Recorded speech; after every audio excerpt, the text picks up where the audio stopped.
नमस्कार दोस्तों, स्वागत है आप सबका अपने YouTube channel Gurukul success academy में। तो दोस्तों, आज आप लोगों के लिए जीके जीएस की क्लास लेकर आया हूं। यह क्लास आप लोगों के आने वाले एग्ज़ाम में रामबाण साबित होगी।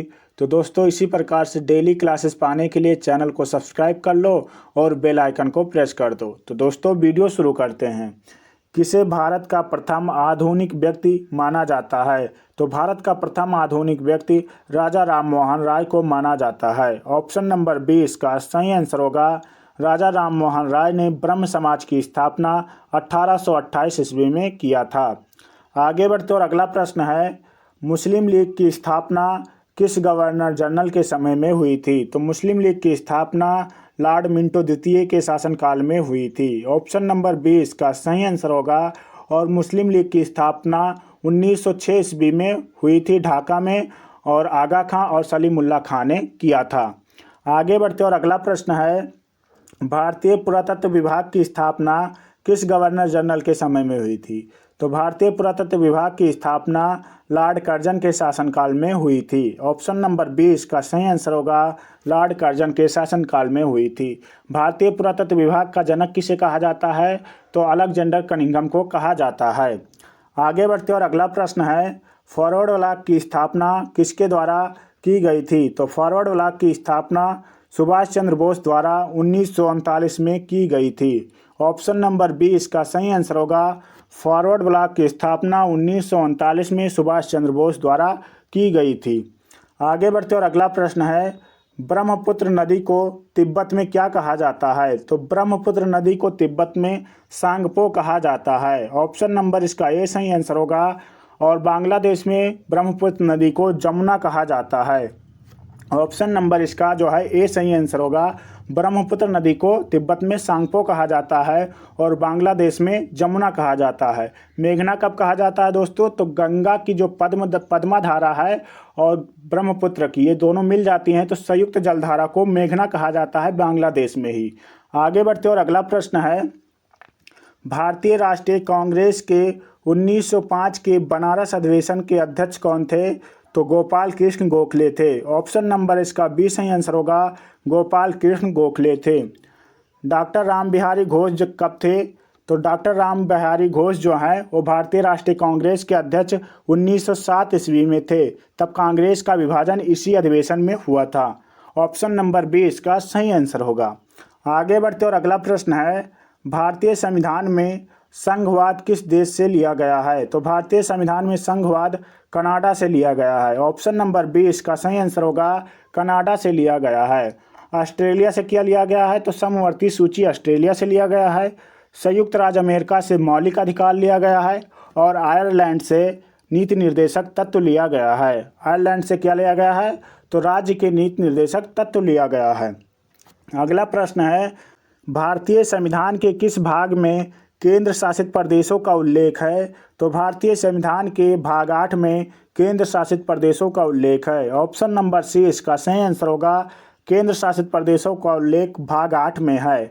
आगे बढ़ते और अगला प्रश्न है, नीति आयोग भारतीय संविधान के किस अनुच्छेद के तहत संगठित किया गया है? तो इनमें से कोई नहीं। ऑप्शन नंबर डी इसका सही आंसर होगा। इनमें से कोई नहीं। अनुच्छेद 280 में क्या है? तो वित्त आयोग है। और अनुच्छेद 280 में क्या है? वित्त आयोग। और अनुच्छेद 324 में क्या है? तो निर्वाचन आयोग अनुच्छेद 324 में है। आगे बढ़ते और अगला प्रश्न है, भाषा के आधार पर राज्यों का पुनर्गठन किस वर्ष किया गया था? तो भाषा के आधार पर राज्यों का पुनर्गठन 1956 में किया गया था। ऑप्शन नंबर ए इसका सही आंसर होगा। 1956 में किया गया था। आगे बढ़ते और अगला प्रश्न है, संसार का सबसे आर्द्र, यहाँ पर दोस्तों होना चाहिए, सबसे आर्द्र महाद्वीप कौन सा है? तो सबसे आर्द्र महाद्वीप दक्षिण अमेरिका है। ऑप्शन नंबर डी इसका सही आंसर होगा। संसार का सबसे आर्द्र महाद्वीप दक्षिण अमेरिका है। आगे बढ़ते और अगला प्रश्न है, कालाहारी रेगिस्तान कहाँ पर स्थित है? तो कालाहारी रेगिस्तान जो है वो दक्षिण और पश्चिमी अफ्रीका में स्थित है। ऑप्शन नंबर इसका ए सही आंसर होगा। दक्षिणी और पश्चिमी अफ्रीका में स्थित है। आगे बढ़ते और अगला प्रश्न है, आटाकामा मरुस्थल किस दक्षिणी अमेरिकी देश में स्थित है? तो चिली में स्थित है। ऑप्शन नंबर इसका बी सही आंसर होगा। आटाकामा मरुस्थल जो है वो चिली देश में स्थित है। आगे बढ़ते और अगला प्रश्न है, काराकोरम पर्वत श्रेणी हिमालय के किस भाग में स्थित है? तो काराकोरम पर्वत श्रेणी जो है हिमालय के ट्रांस हिमालय में स्थित है। ऑप्शन नंबर इसका बी सही आंसर होगा, ट्रांस हिमालय में स्थित है। हिमालय की तो कितनी चोटियां हैं दोस्तों? हिमालय की 4 पर्वत चोटियां हैं। एक बृहद हिमालय, ट्रांस हिमालय, शिवालिक हिमालय और मध्य हिमालय। ट्रांस हिमालय में भी 4 पाई जाती हैं चोटियाँ, एक काराकोरम, लद्दाख, जास्कर और पीर पंजाल। तो काराकोरम पर्वत श्रेणी जो है किस में स्थित है? तो ट्रांस हिमालय में स्थित है। और कहाँ पर स्थित है? तो जम्मू कश्मीर में स्थित है। आगे बढ़ते और अगला प्रश्न है, विश्व का सबसे ऊंचा युद्ध स्थल सियाचिन ग्लेशियर हिमालय के किस पर्वत चोटी में पाया जाता है? तो काराकोरम में पाया जाता है। ऑप्शन नंबर ए इसका सही आंसर होगा, सियाचिन ग्लेशियर जो है काराकोरम पर्वत चोटी में पाया जाता है। आगे बढ़ते और अगला प्रश्न है, निम्नलिखित में से किस महासागर में सेल्स गणराज्य स्थित है? तो सेल्स गणराज्य जो है वो हिंद महासागर में स्थित है। ऑप्शन नंबर इसका सी सही आंसर होगा, सेल्स गणराज्य जो कहाँ पर स्थित है? हिंद महासागर में स्थित है। आगे बढ़ते और अगला प्रश्न है, निम्नलिखित में से कौन सी जलधारा दक्षिणी गोलार्ध में बहती है?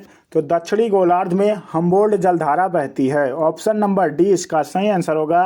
ये ठंडी जलधारा है और किस महासागर की है? तो प्रशांत महासागर की जलधारा जो है हम्बोल्ट जलधारा, और कहाँ बहती है? तो दक्षिणी गोलार्ध में बहती है। आगे बढ़ते और अगला प्रश्न है, कौन सी जल संधि यूरोप को अफ्रीका से अलग करती है? तो जिब्राल्टर जल संधि जो है यूरोप को अफ्रीका से अलग करती है। ऑप्शन नंबर बी इसका सही आंसर होगा। आगे बढ़ते और अगला प्रश्न है, भारत का कौन सा राज्य सौर ऊर्जा उत्पादन में अग्रणी है? तो भारत का कौन सा राज्य जो है सौर ऊर्जा में अग्रणी है? राजस्थान। ऑप्शन नंबर बी इसका सही आंसर होगा, राजस्थान जो है सौर ऊर्जा में भारत में सबसे आगे है। आगे बढ़ते और अगला प्रश्न है, केंद्रीय भारतीय भाषा संस्थान कहाँ पर स्थित है? तो केंद्रीय भारतीय भाषा संस्थान मैसूर में स्थित है। ऑप्शन नंबर सी इसका सही आंसर होगा, मैसूर में स्थित है। हैदराबाद मूसी नदी के किनारे स्थित है, वाराणसी गंगा नदी के किनारे और उज्जैन क्षिप्रा नदी के किनारे स्थित है। ऑप्शन नंबर इसका सी सही आंसर होगा। आगे बढ़ते और अगला प्रश्न है, यदि हम भूमध्य रेखा से ध्रुवों की ओर जाते हैं तो जी का मान क्या होगा? तो जी का मान बढ़ेगा। ऑप्शन नंबर ए इसका सही आंसर होगा, यदि हम भूमध्य रेखा से ध्रुवों की ओर जाएंगे तो गुरुत्वाकर्षण का मान बढ़ेगा। ऑप्शन नंबर ए इसका सही आंसर होगा। आगे बढ़ते और अगला प्रश्न है, बादल किस कारण से वायुमंडल में तैरते रहते हैं? तो बादल निम्न घनत्व के कारण वायुमंडल में तैरते रहते हैं। ऑप्शन नंबर बी इसका सही आंसर होगा। आगे बढ़ते और अगला प्रश्न है, वॉशिंग मशीन किस सिद्धांत पर कार्य करती है? तो वॉशिंग मशीन अपकेंद्रण के सिद्धांत पर कार्य करती है। ऑप्शन नंबर सी इसका सही आंसर होगा। आगे बढ़ते और अगला प्रश्न है, वर्षा की बूंद का आकार गोलाकार किस कारण से होता है? तो पृष्ठ तनाव के कारण। ऑप्शन नंबर बी इसका सही आंसर होगा, पृष्ठ तनाव के कारण वर्षा की बूंदों का आकार गोलाकार होता है। आगे बढ़ते और अगला प्रश्न है, दूध से क्रीम निकालने पर दूध के घनत्व में क्या प्रभाव पड़ेगा? तो दूध से क्रीम निकालने पर दूध का घनत्व बढ़ जाएगा। ऑप्शन नंबर ए इसका सही आंसर होगा, दूध का घनत्व बढ़ जाएगा। आगे बढ़ते और अगला प्रश्न है, डॉक्टर राजेंद्र प्रसाद को देश रत्न किसने कहा था? तो डॉक्टर राजेंद्र प्रसाद को देश रत्न महात्मा गांधी जी ने कहा था। ऑप्शन नंबर ए इसका सही आंसर होगा, महात्मा गांधी ने कहा था। सरदार पटेल को सरदार किसने कहा था? तो बारदौली की महिलाओं ने कहा था। और रविंद्रनाथ टैगोर को गुरुदेव किसने कहा था? तो महात्मा गांधी जी ने कहा था। और महात्मा गांधी को महात्मा की उपाधि किससे मिली थी? तो रविंद्रनाथ टैगोर जी से मिली थी। आगे बढ़ते और अगला प्रश्न है 27 नंबर प्रश्न दोस्तों, बारदौली सत्याग्रह का नेतृत्व किसने किया था? तो बारदौली सत्याग्रह का नेतृत्व सरदार वल्लभ भाई पटेल ने किया था। ऑप्शन नंबर ए इसका सही आंसर होगा। और बारदौली सत्याग्रह कब हुआ था? तो 1928 ईस्वी में हुआ था, अक्टूबर 1928 ईस्वी में हुआ था। आगे बढ़ते और अगला प्रश्न है, साइमन कमीशन का आगमन भारत में कब हुआ था? तो साइमन कमीशन का भारत में आगमन फरवरी 1928 ईस्वी में हुआ था। ऑप्शन नंबर बी इसका सही आंसर होगा। साइमन कमीशन का गठन नवंबर 1927 ईस्वी में हुआ था और नेहरू रिपोर्ट जो है अगस्त 1928 में आई थी। और सितंबर 1931 में दूसरा गोलमेज सम्मेलन हुआ था। ऑप्शन नंबर इसका बी सही आंसर होगा। साइमन कमीशन भारत में फरवरी 1928 में आया था। आगे बढ़ते और अगला प्रश्न है, विश्व का सबसे बड़ा प्रायद्वीप कौन सा है? तो विश्व का सबसे बड़ा प्रायद्वीप अरब प्रायद्वीप है। ऑप्शन नंबर ए इसका सही आंसर होगा। अरब प्रायद्वीप जो है वो विश्व का सबसे बड़ा प्रायद्वीप है। आगे बढ़ते और अगला प्रश्न है, एशिया का उत्तरी अमेरिका से कौन सी जल संधि अलग करती है? तो दोस्तों यहाँ पर होना चाहिए को, एशिया को उत्तरी अमेरिका से कौन सी जल संधि अलग करती है? तो बेरिंग जल संधि अलग करती है। ऑप्शन नंबर बी इसका सही आंसर होगा। बेरिंग जल संधि जो है वो एशिया को उत्तरी अमेरिका से अलग करती है। तो दोस्तों वीडियो में आगे बढ़ने से पहले आप लोगों से एक प्यारा सा रिक्वेस्ट है कि चैनल पर नए हो तो प्लीज़ चैनल को सब्सक्राइब कर लो, और अगर वीडियो अच्छी लगी हो तो प्लीज़ वीडियो को लाइक कर दो और अपने दोस्तों तक शेयर कर दो। तो दोस्तों अगला प्रश्न है, मानस नेशनल पार्क कहाँ पर स्थित है? तो मानस नेशनल पार्क असम राज्य में स्थित है। ऑप्शन नंबर ए इसका सही आंसर होगा। और काजीरंगा नेशनल पार्क भी असम ही राज्य में स्थित है। आगे बढ़ते और अगला प्रश्न है, गंगा सागर परियोजना किस नदी पर स्थित है? तो गंगा सागर परियोजना जो है वो चंबल नदी पर स्थित है। ऑप्शन नंबर बी इसका सही आंसर होगा। गंगा सागर परियोजना चंबल नदी पर स्थित है। और तुलबुल परियोजना जो है वो झेलम नदी पर स्थित है। तुलबुल परियोजना किस नदी पर? झेलम नदी पर स्थित है। आगे बढ़ते और अगला प्रश्न है, किसने बहुउद्देशीय नदी घाटी परियोजना को आधुनिक भारत का मंदिर कहा था? तो पंडित जवाहरलाल नेहरू ने कहा था। ऑप्शन नंबर ए इसका सही आंसर होगा। पंडित जवाहरलाल नेहरू ने कहा था। आगे बढ़ते और अगला प्रश्न है, भारतीय संविधान के किस अनुच्छेद में ग्राम पंचायतों के संगठन का उल्लेख है? तो अनुच्छेद 40 में ग्राम पंचायतों का उल्लेख है। ऑप्शन नंबर बी इसका सही आंसर होगा। अनुच्छेद 40 में ग्राम पंचायतों के संगठन का उल्लेख है।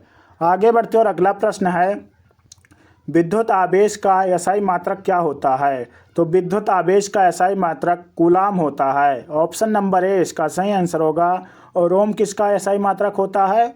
तो विद्युत प्रतिरोध का एसआई मात्रक ओम होता है। और दाब का एसआई मात्रक पास्कल होता है। दाब का एसआई मात्रक पास्कल होता है। और बल का एसआई मात्रक न्यूटन होता है। बल का एसआई मात्रक क्या होता है? न्यूटन। ऑप्शन नंबर इसका ए सही आंसर होगा। विद्युत आवेश का एसआई मात्रक क्या होता है? कूलाम होता है। आगे बढ़ते और अगला प्रश्न है, निम्नलिखित में से कौन ईंधन तत्व नहीं है? तो ईंधन तत्व जो है हीलियम नहीं है। ऑप्शन नंबर डी इसका सही आंसर होगा। हीलियम तत्व ईंधन नहीं है। आगे बढ़ते और अगला प्रश्न है, शहद का प्रमुख घटक क्या है? तो शहद का प्रमुख घटक फ्रक्टोज है। ऑप्शन नंबर डी इसका सही आंसर होगा। शहद का प्रमुख घटक फ्रक्टोज है। अगला प्रश्न है, निम्नलिखित में से कौन सा विटामिन जल में घुलनशील है? तो विटामिन बी और सी जो है वो जल में घुलनशील है। ऑप्शन नंबर ए इसका सही आंसर होगा। विटामिन बी और सी जो है वो जल में घुलनशील है। आगे बढ़ते और अगला प्रश्न है, हेपेटाइटिस किसके कारण होता है? तो हेपेटाइटिस जो है वो वायरस के कारण होता है। ऑप्शन नंबर सी इसका सही आंसर होगा। हेपेटाइटिस वायरस के कारण होता है। आगे बढ़ते और अगला प्रश्न है, पीलिया में किस अंग पर दुष्प्रभाव पड़ता है? तो लीवर पर। ऑप्शन नंबर सी इसका सही आंसर होगा। लीवर पर। आगे बढ़ते और अगला प्रश्न है, रंगास्वामी कप का संबंध किस खेल से है? तो रंगास्वामी कप का संबंध हॉकी से है। ऑप्शन नंबर डी इसका सही आंसर होगा। हॉकी से। फुटबॉल से संबंधित कप जो है डुरंड कप है, संतोष ट्रॉफी है, ये जो है फुटबॉल से संबंधित है। आगे बढ़ते और अगला प्रश्न है, विश्व तंबाकू निषेध दिवस कब मनाया जाता है? तो विश्व तंबाकू निषेध दिवस 31 मई को मनाया जाता है। ऑप्शन नंबर बी इसका सही आंसर होगा। 31 मई को मनाया जाता है। 1 मई को श्रम दिवस मनाया जाता है और 22 अप्रैल को पृथ्वी दिवस मनाया जाता है। 22 मार्च को क्या मनाया जाता है आप लोग कमेंट बॉक्स में ज़रूर बताना।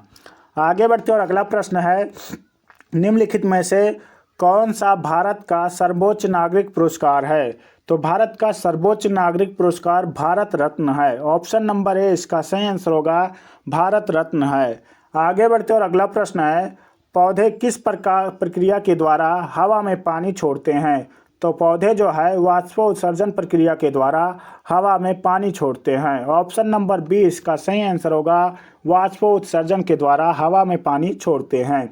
आगे बढ़ते और अगला प्रश्न है, वायुमंडल की किस परत में उल्का पिंड के जलने की घटनाएं हो सकती हैं?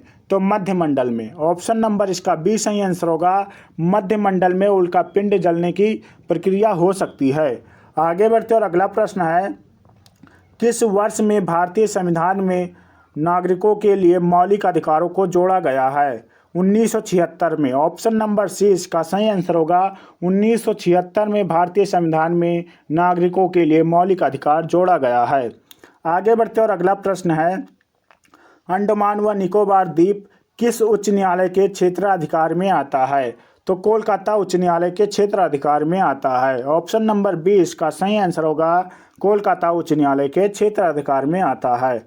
अगला प्रश्न है, बौद्ध धर्म और जैन धर्म दोनों के उपदेश किसके शासनकाल में दिए गए थे? तो बिंबिसार के शासनकाल में दिए गए थे। ऑप्शन नंबर ए इसका सही आंसर होगा। बिंबिसार के शासनकाल में दिए गए थे। आगे बढ़ते और अगला प्रश्न है, जैन परंपरा के अनुसार महावीर स्वामी कौन से तीर्थंकर थे? तो जैन परंपरा के अनुसार महावीर स्वामी 24वें तीर्थंकर थे। ऑप्शन नंबर डी इसका सही आंसर होगा।